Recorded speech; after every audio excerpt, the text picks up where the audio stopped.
Deputy Speaker, I rise to address a serious matter about the conduct of Telstra in my electorate of Corangamite. Across Geelong, in suburbs like Highton and Marshall, and in towns such as Ocean Grove and Torquay, I've received many complaints from residents who have little or no access to broadband. In the largest regional city in Victoria, some of my constituents are receiving little more than dial-up speeds. For others, there is no ADSL at all. Their only access to the internet is via an expensive wireless dongle. Across our nation, 1.6 million people suffer poor or no broadband. Labor's NBN has been a disaster. It was uncosted, rolled out at glacial speed and wasn't even being delivered to Australians who needed it the most. That's what we are doing, prioritising broadband in rural and regional areas. And that's why I've been fighting so hard to ensure that some of the worst parts of my electorate are included in our first rollout announcement.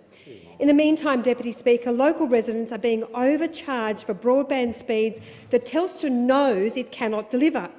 Mr Will Tang, who lives in Marshall and Geelong, pays a contracted $80 a month for 200 gigabytes of ADSL broadband.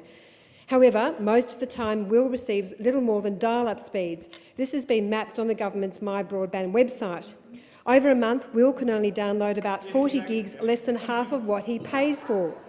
This is compounded by the fact that up until a few weeks ago, Telstra wrongly advised on its website, "Great news, you can get ADSL broadband. That means you can enjoy the fastest speeds in your area." After I suggested to Telstra this conduct may be misleading or deceptive, this message quickly disappeared and the speed suddenly improved. My office has investigated many similar complaints. When I asked Telstra if it would compensate residents, it declined. As a strong local voice for Corangamite, I say this is not good enough. So today I'm calling on Telstra to refund customers who've entered into broadband contracts for internet speeds they cannot get. Some who complained have been compensated, but all of Telstra's customers deserve the same treatment. And then there's the case of Julia Keedy.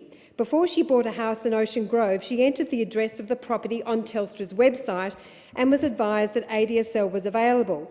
When she went to install her service, she was told there were no more ports at the local exchange. This is happening everywhere.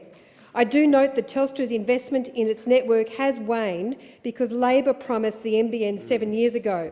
But Telstra is prohibited as a matter of law from misleading or deceiving its customers.